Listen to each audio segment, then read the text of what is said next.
Hi there, in this video we are going to add some text behind this woman here. Okay, it's super quick, super easy. Let's go and learn how to do it in Photoshop.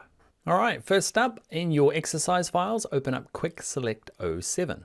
Okay, so this particular trick is reasonably easy because we can use the quick selection tool, which we've learned in the previous video, but also because we're copying and pasting it not to another image where it can be quite obvious, we're pasting it back on itself and it's pretty forgiving. So super quick and easy, which is nice.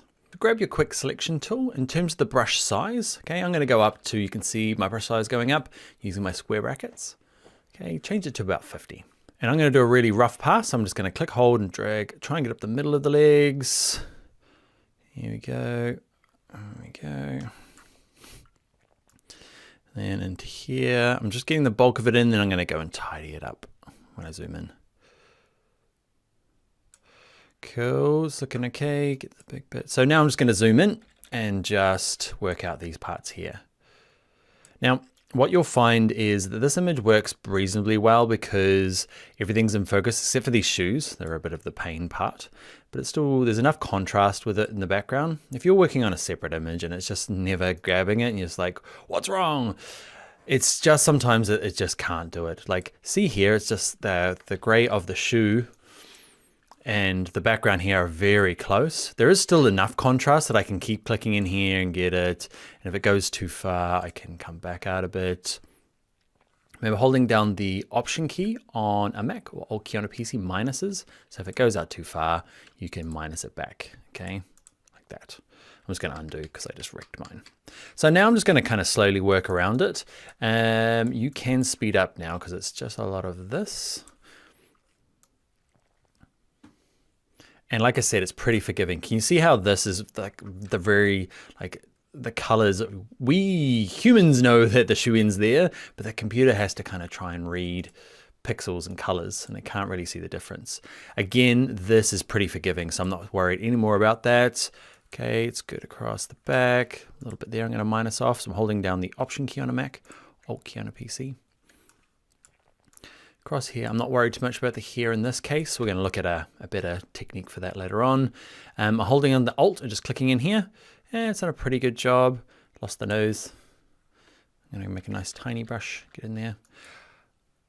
Wrong brush. Hold down Alt and click in there to remove the mask. This can be a little confusing when you are looking at negative selections. You're like, oh man, it's a bit of a brain bender because I've got this selected, but also the background. So I want to get rid of it. So I'm going to use minus to get rid of these holes here. And again, that is good enough for our little project. Okay, so I'm going to zoom out. So I've got a good enough selection. The other thing to know is that if it's out of focus, it becomes very hard. If it's the same color as the background, very hard. If she was wearing gray, like a light gray running gear, that would be tough. Also note that this image is quite large. So image size, it is quite a few pixels across, like 5,000. That's kind of typical of a good high-res image from a DSLR camera. If you've got one and it's only like, check yours if it's going badly and it's only like 500 or 1,000, it's just not a very big image and there's not a lot of detail in it for Photoshop to work out the edges. See if you can get a larger version of the image. If not, you just have to do your best and potentially look at some of the other masking techniques later in this class. All right, a lot of talking. I've got a selection and what I want to do now is copy and paste it. So I'm going to go to Edit Copy and Edit Paste. And the cool thing about what Photoshop does is that it pastes it back exactly where it got it. So you'll see now I have two layers. Okay, so I've got this bottom layer and now this top layer, both sitting on top. Now all we need to do is slide the image or the graphic or the text in our case in between these two layers. So I'm going to grab my type tool. I'm going to click once. I use the word soul. Font that I'm using Roboto, which is a free one you can download online, the one that Google uses for YouTube. Okay, I'm using the condensed one because I wanted a nice tall font to kind of poke out from behind. Okay, so I'm going to grab my move tool and you can see now, not working. So it's all about the layer structure. Grab soul, click, hold, drag the word, and you'll see this little blue line appear in between them. And there you go. Now it's a matter of with this layer selected, I could change my font size, but I'm going to use my shortcut, which is Command T on a Mac, Control T on a PC. I'm just going to make it super big. And I'm going to make it look like it's sitting on that line. It just happens to be a good kind of spot for it.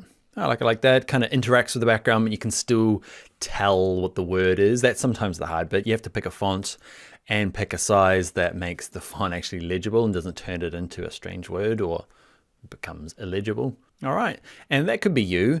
I'm going to do one last thing before I leave is with the soul layer, I'm going to add a bit of a gradient to make it try and match the background. I know it's fake, but yeah, a little bit of background integration wouldn't go astray in this case. So I'm going to, with the soul layer, I'm going to go down to my effects and I'm going to go to gradient overlay. And in here, it's remember the last thing I did. So depending on what yours is set to, click on this color bar here anywhere. Now the first house, double click it. Okay, and this bottom one here, I just went through and picked a gray. So I'm dragging this around and I drag it all the way over here and picked a kind of a darker gray. And you can kind of see it adjusting in the background here. You can pick colors from the document, which is actually probably a nicer thing to do. But I want a kind of a warmer color, not quite that steely gray.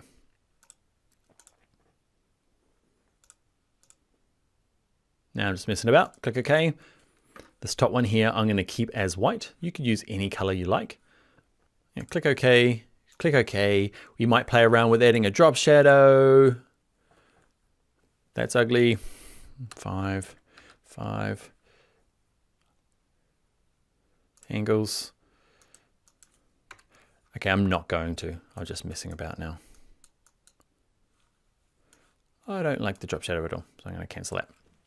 Cool. So I'd like you to go through practice. I want you to use your own text. Okay, you can use Soul, that's fine. Just send me your example. Maybe pick a different text, could be your name, and experiment with the gradient and drop shadow. All right, let's get on to the next video.